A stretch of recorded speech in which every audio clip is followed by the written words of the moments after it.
तो सवाल नंबर 4 से पहले फॉर्मूला देख लो।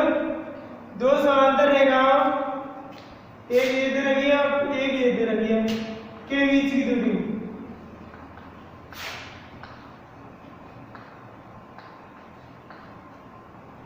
दूरी डी बराबर बी वेक्टर क्रॉस ए2 वेक्टर माइनस ए1 वेक्टर समापांक बटे बी का परिमाण कह सकते हैं इसको। तो इन दोनों रेखाओं के बीच की दूरी का फॉर्मूला है, दोनों रेखाएं कैसी हो समांतर, यानी r1 वेक्टर समांतर r2 वेक्टर हो तब ऐसे मानी चलो एक ये हो गई।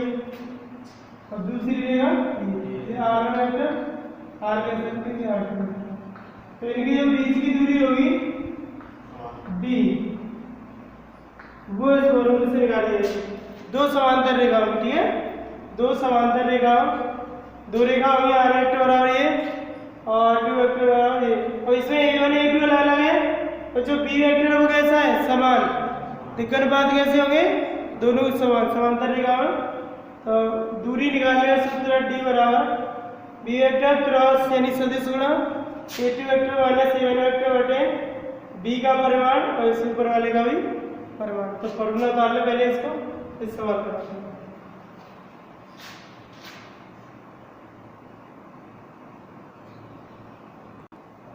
सवाल देख लो 4। बिंदु 2 3 2 से जाने वाली रेखा का सदिश समीकरण याद कीजिए जो इस दूसरी रेखा के क्या है समांतर। 14.2 ऐसे सवाल थे मालूम है तुम्हें, तो लिखेंगे बिंदु 2 को 3 को 2 से जाने वाली से गुजरने वाली है जाने वाली, ठीक है, से जाने वाली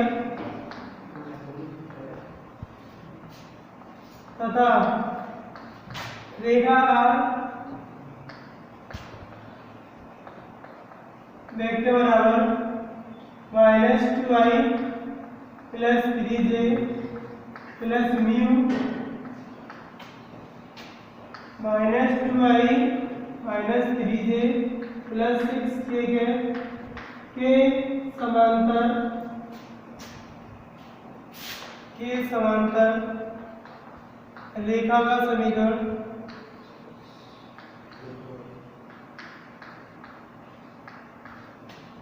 r वेक्टर बराबर क्या होगा a1 vector plus lambda b vector भी तो होगा, r वेक्टर बराबर a1 तो ये बिंदु से हो जाएगा 2i cap plus 3j cap plus 2k cap plus lambda, और बी वेक्टर क्या होगा यही तो होगा पूरा। तो समांतर रेखाओं दोनों जो दिक्कत बात होते हैं वो कैसे होते हैं समान। तो 2i cap minus 3j cap plus 6k cap.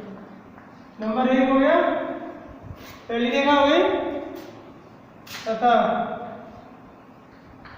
दूसरी रेखा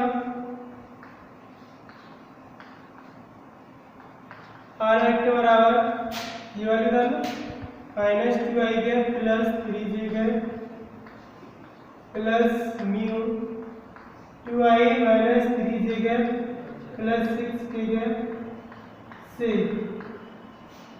अब देखो a1 वेक्टर बराबर क्या आएगा ये वाली तो होगा पूरा 2i cap plus 3j cap plus 2k cap, और a2 वेक्टर बराबर क्या होगा ये पूरा मान -2i cap plus 3j cap comma b vector बराबर क्या होगा ये दोनों b वेक्टर ही तो है 2i cap minus 3j cap plus 6। अब निकाल लें a2 माइनस a1, तो इसका परिमाण निकाल के b वेक्टर का परिमाण बराबर क्या है वर्गमूल 2 का वर्ग प्लस माइनस 3 का वर्ग प्लस 6 का वर्ग, क्या होगा 4 प्लस 9 प्लस 36 49 हो गए। तो b का परिमाण वर्गमूल 49 बराबर 7। अब निकालेंगे a2 vector minus A1 vector, इसकी आवश्यकता पड़ेगी A2 vector minus A1 A2 ये रहा A1 दे रहा बता दो माइनस 2i के प्लस 3j के और माइनस 2i ये सब माइनस है माइनस 3j के प्लस माइनस 2j के A2 vector minus A1 vector बराबर 2i माइनस के 4i और 3j है तो 3j है 0j के माइनस 2 सॉरी उसमें के है ये तो घटी है माइनस के 2 ठीक है A2 vector minus A1 vector आ गया। अब दूरी का फॉर्मूला क्या है दूरी d बराबर b vector cross A2 vector minus A1 vector का परिमाण बटे b का परिमाणित है तो इसमें b vector cross A2 vector minus A1 निकाला है इसको इधर निकाल देते हैं फिर बात करते हैं ठीक है। तो b vector cross A2 vector minus A1 vector बराबर i cap j cap k cap. अब b वेक्टर के मान क्या है 2 3 6 2 माइनस 3 6 A2 माइनस A1 का माइनस 4 0 माइनस 2 ये तो इनका मान निकालना है परिमाण निकालना है इस पर रख दें तो तुम्हारा i इंटू ये 6 minus 0 minus j minus 4 minus minus plus 24 और प्लस के कैप के लिए 0 और माइनस 12 तो ये तुम्हारा आ गया 6i कैप और 24 में से 4 गए माइनस के 20 j कैप और माइनस 12 के कैप ये तो आएगा। तो इसका परिमाण निकाल लेते हैं b vector cross A2 vector minus A1 vector का परिमाण वर्गमूल 6 का वर्ग और प्लस माइनस 20 का वर्ग और प्लस 12 का वर्ग। तो यहाँ इसको उतार लो पहले जगह कम रहेगी इसका परिमाण निकालेंगे दिख नहीं रहा इसको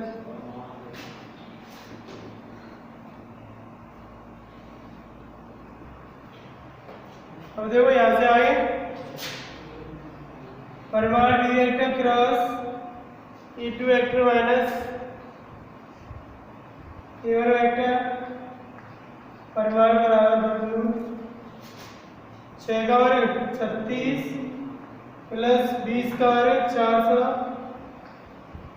और प्लस 12 का वर्ग 144 144 और 36 कितने हुए 180 180 400 580 और b1 vector cross A2 vector minus A1 vector का परिमाण आ गया 580। तो देखो दूरी d बराबर दोनों रेखा कैसी थी समांतर ही तो थी तो दो समांतर रेखाओं के बीच की दूरी का फॉर्मूला यही है। तो इसका मान क्या हो गया आपका वर्गमूल 580 और बटे b का परिमाण कितना आ गया 7 पता लगा जी 14.4 फिनिश।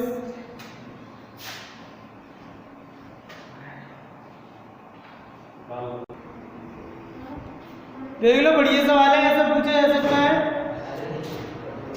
एग्जाम्पल 16 एक बिंदु से रेखा पर तो ये बिंदु है तुम्हारा इसको क्या बोलना है P। अब इस बिंदु से कोई रेखा है इसका नाम क्या दे दो A भी रेखा। अब इसे डाला गया क्या लंबी तो है इसको मान लें हम लंबपाल Q। तो जो A भी रेखा है तो ये हुई x माइनस 6 बटे 3 ये रेखा है आपकी और y माइनस 7 बटे 2 बराबर z माइनस 7 बटे माइनस। तो इस रेखा पर बिंदु P 1 2 3 से डाला गया लंब है, इस लंब की क्या याद करनी है? लंबाई, ठीक है, यानी PQ के बीच की दूरी याद करनी है। तो देखें रेखा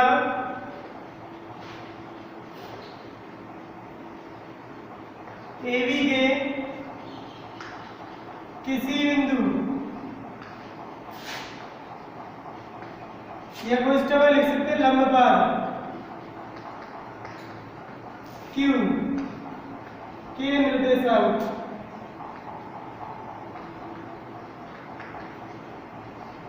तो रेखा है किसी बिंदु पे निकाल रहे हैं Q, तो चाहे तो इसको लंब पर बोल दो या रेखा कोई बिंदु बोल दो। तो निर्देशांक क्या होगा इसके? ये 3, इसको बराबर लैम्डा मान सकते हैं हम, ठीक है। तो प्रत्येक जो रेखा होगी वो लैम्डा या r के या r1 के बराबर होती है। अब यहाँ पे 3 इसमें आएगा तो 3 लैम्डा, 6 वाला में तो 6 प्लस 3 लैम्डा, तो अब ये 2 उधर आएगा, ये 7 भी उधर आएगा, तो 7 प्लस 2 लैम्डा और ये 7 माइनस 2 लैम्डा। तो रेखा पर कोई भी बिंदु स्थित हो सकता है, उसके निशान ये होंगे, ठीक है, ये आ गया। अब इसे PQ पे निकाले हम दिक्क अनुपात। ये तो रेखा ये मान लिया, इसको नंबर डालना चाहे तो डाल सकते हैं, तो ये Q आ गया। अब निकाले हैं PQ के दिक्क अनुपात, PQ के दिक्क अनुपात।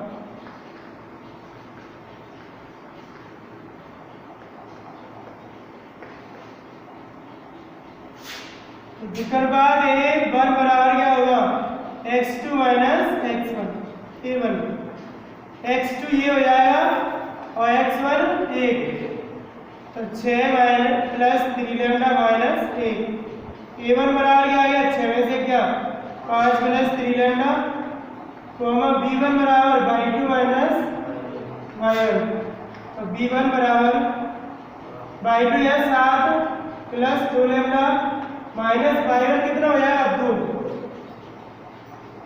तो 7 में से 2 है तो 5, तो B1 बराबर आ गया 5 प्लस 2 लैम्डा, कोमा C1 बराबर क्या होगा? Z2 माइनस Z1, तो C1 बराबर Z2 7 minus 2 lambda minus Z1 कितना हो जाएगा? 3, तो 7 में से 3 है तो 4, C1 बराबर आ गया 4 माइनस 2 लैम्डा। ये A1 का मान, ये B1 और ये C1 से किसके दिक्क अनुपात है? PQ के। अब AB के दिक्क अनुपात लगाएंगे, रेखा AB के दिक्क अनुपात,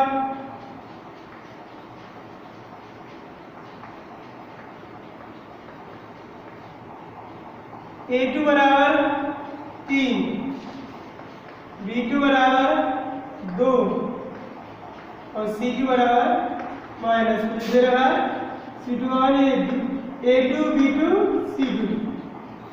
अब देखो AB रेखा है, अब PQ के क्या है? लंबवत। जो AB होगी पूरी रेखा और ये PQ में क्या है?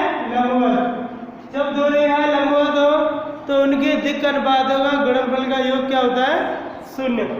तो लिखेंगे चूंकि AB लंबवत क्या है? PQ है, तो A1 A2 plus B1 B2 plus C1 C2 बराबर क्या होता है? 0।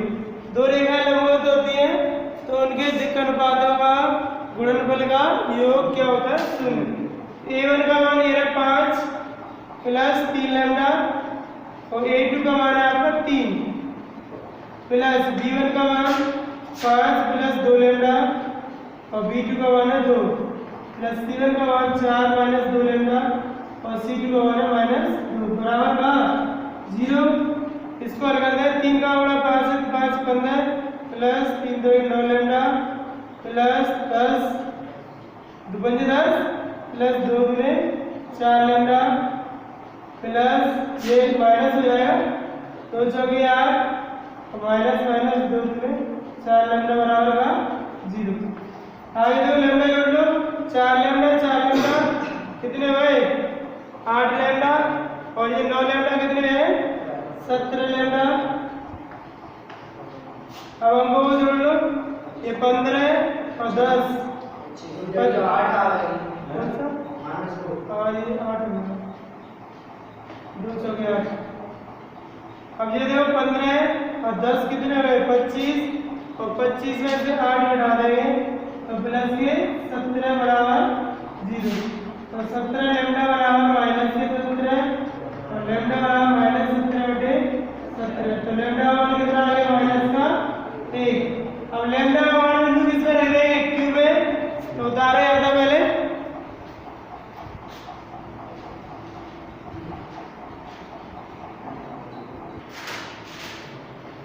अब देखो लैम्डा का मान कितना आ गया लैम्डा बराबर माइनस 1 तब क्यू के निशान बिंदु क्यू लैम्डा का मान रख दें 6 प्लस 3 गुणा माइनस 1 7 प्लस 2 गुणा माइनस 1 7 माइनस 2 माइनस 1 ठीक है इसको हल कर लो क्यू।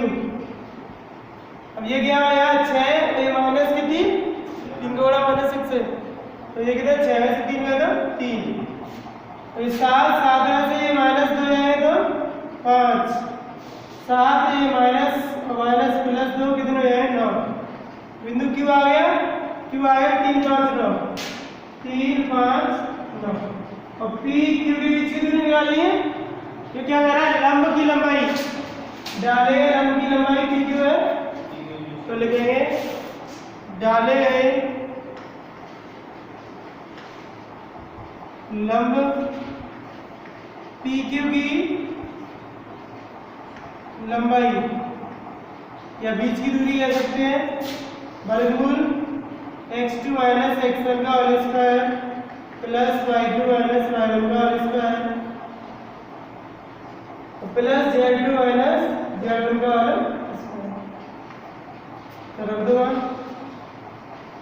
t के एरिया सॉरी q के एरिया t के एरिया तो 3 माइनस 1 3 में से क्या whole square plus y 5 y2 में 5 और y1 2 whole square plus z2 9 और माइनस z1 कितना 3 होल स्क्वायर सॉल्व कर दो 3 में से क्या 2 का वर्ग प्लस 5 में से 2 3 का वर्ग और 9 में से 3 में 6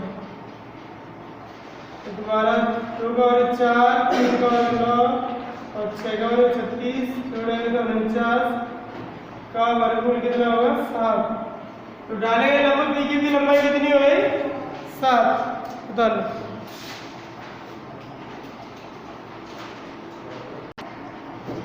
तो देखो तो 5 के लिए दो समतलीय रेखाओं के मध्य की दूरी सदिश रूप में समीकरण r वेक्टर बराबर a1 vector plus lambda b1 vector तथा r वेक्टर बराबर a2 vector plus new b2 vector दो समतलीय रेखा हो तो दो विषम चलिए रेखाएं हो तो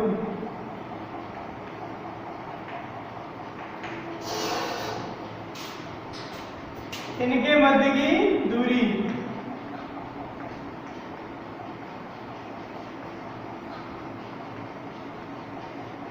d बराबर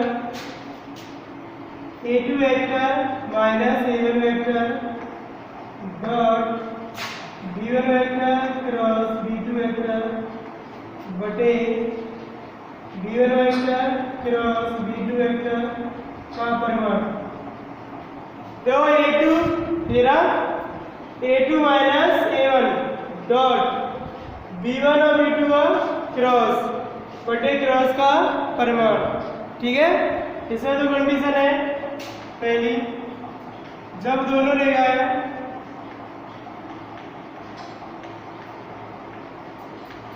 प्रतिच्छेद करती हो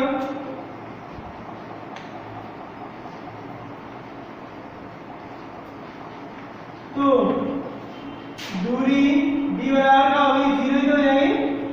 फिर प्रतिच्छेद करेंगे तो यहाँ इनकी जो दूरी है वो एक बिंदु पे क्या होगी, शून्य तो हो जाएगी। d बराबर 0 तो क्या बनेगा, d का मान रख दो यहाँ, a2 vector minus a1 vector dot p1 vector cross b2 vector बटे b1 vector cross b2 vector बराबर 0। इसके नीचे मान लो 1 कर देना 0 गुणा, तो ये बचेगा इसका 0 हो जाएगा। a2 vector minus a1 vector dot b1 vector cross b2 vector बराबर क्या आ जाएगा 0। यानी दोनों रेखा विच्छेद करती हैं तो ये होगी कंडीशन। ठीक है, बता रहे हैं तक।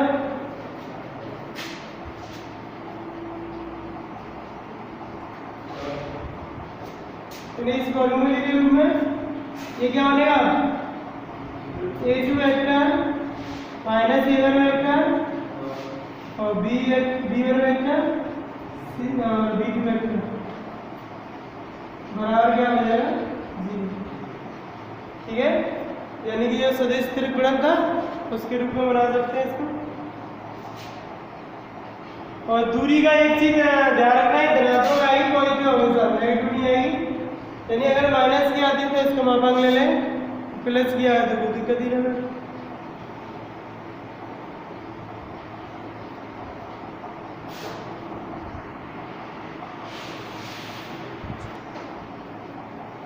जब समीकरण कैसे दे रखे कार्य के रूप में x माइनस x1 बटे a1 बराबर y माइनस y1 बटे b1 बराबर z माइनस z1 बटे c1 तथा x माइनस x2 बटे a2 y माइनस y2 बटे b2 बराबर z माइनस z2 बटे c2 हो तो इनके बीच की दूरी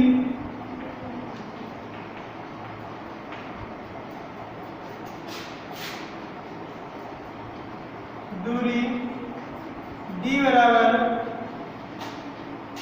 मापांक x2 minus x1 y2 minus y1 z2 minus z1। ठीक है, ये तो हो जाएगा ये ऊपर की x1 y1 z1, ये y1 z1 x1 y1 z1 x2 y2 z2। फिर हो जाए a1 a2 a1 b1 c1, फिर a2 b2 c2 बटे वर्गमूल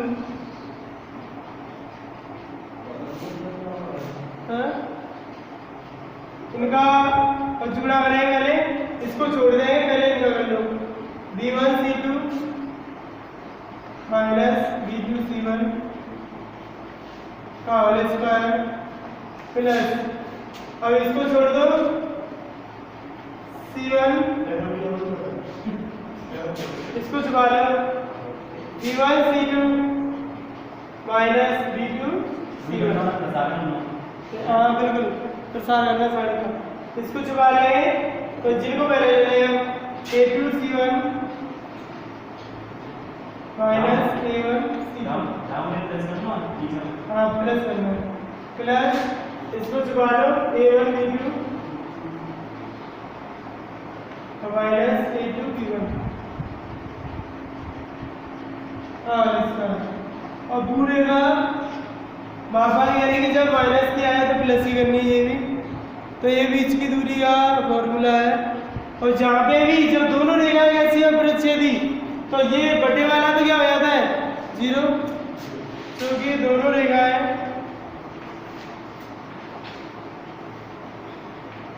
प्रतिच्छेदी हो